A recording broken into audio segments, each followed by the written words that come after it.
Hi, my name is Kennedy and I am a 3-time surrogate going on to my 4th journey. Today, I want to talk about red flags, especially when it comes to agencies. So these are my top 10 red flags. 1.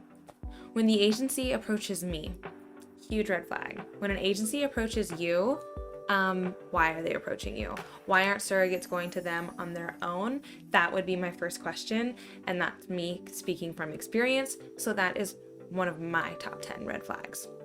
2, when an agency offers $100,000 or more for a surrogate. It's compensation. Just like so unheard of to have that ability. There is definitely going to be a catch.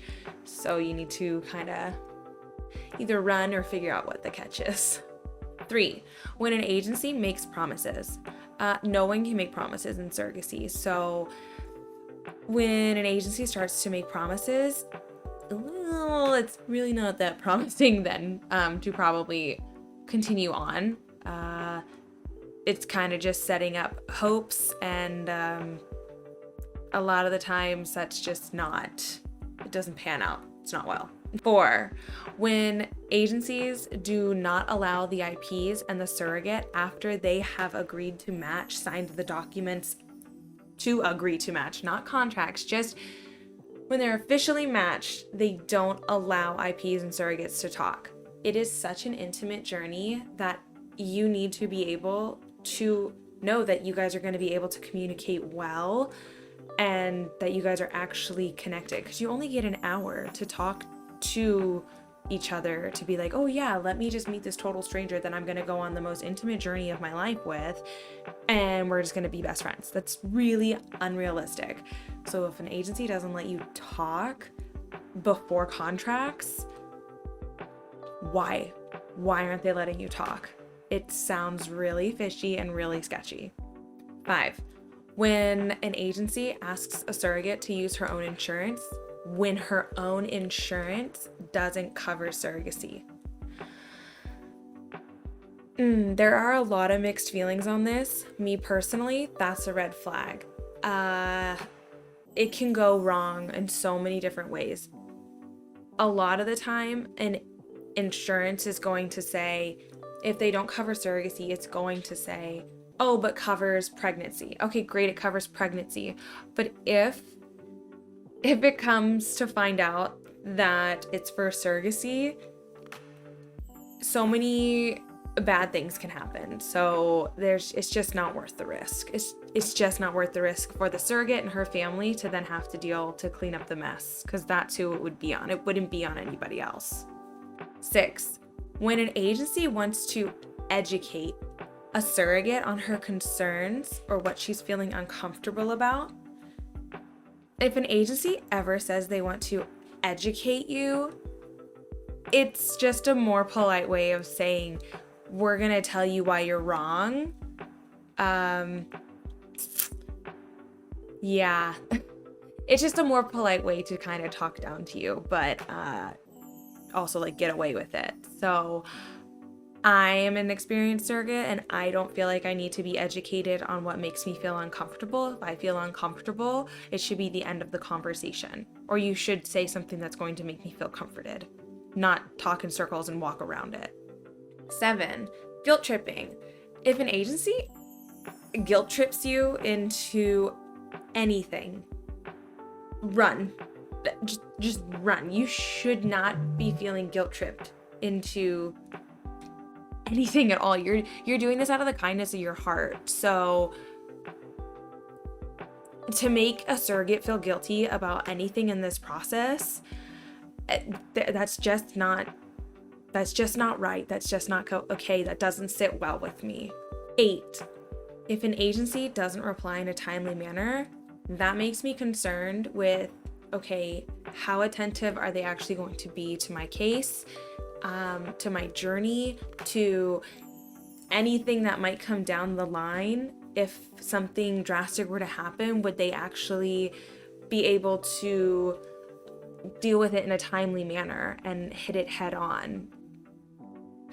9, when an agency only wants to talk on the phone, when there is no written documentation, there are no receipts. There is no way. It is just a he said, she said. And because the agency likes to more often than not run the show, for lack of other words, it can be very messy when there are only verbal conversations and nothing is written down. You have to protect yourself at all costs being a surrogate.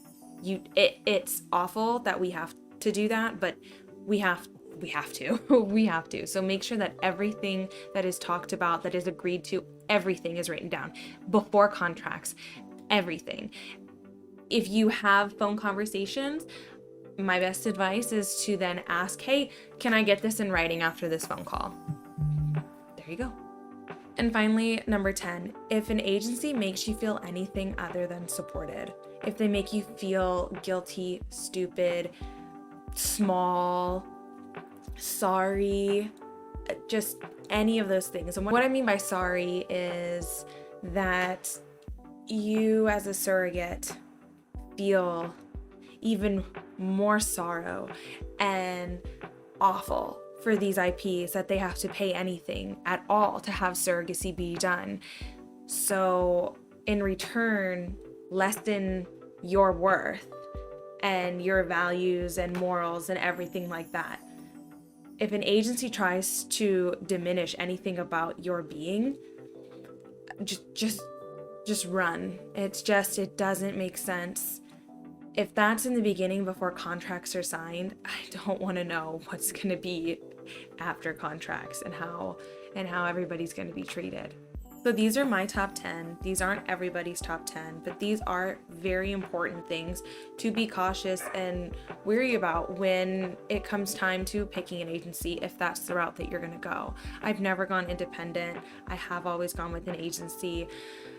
And I'm not talking down on every agency. I've met plenty of agencies that are very kind and very supportive of both IPs and surrogates. They have equal love for both sides, equal understanding, equal support, but there are some that are in it for the wrong reasons.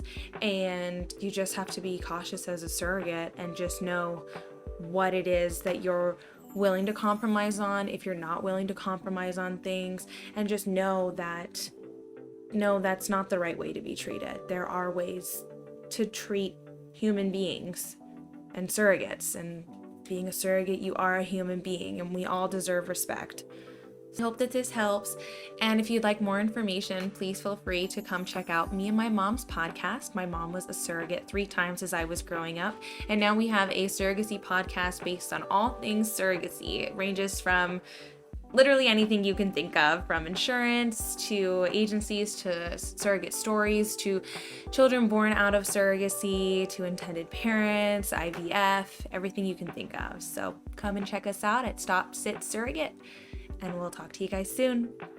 Bye.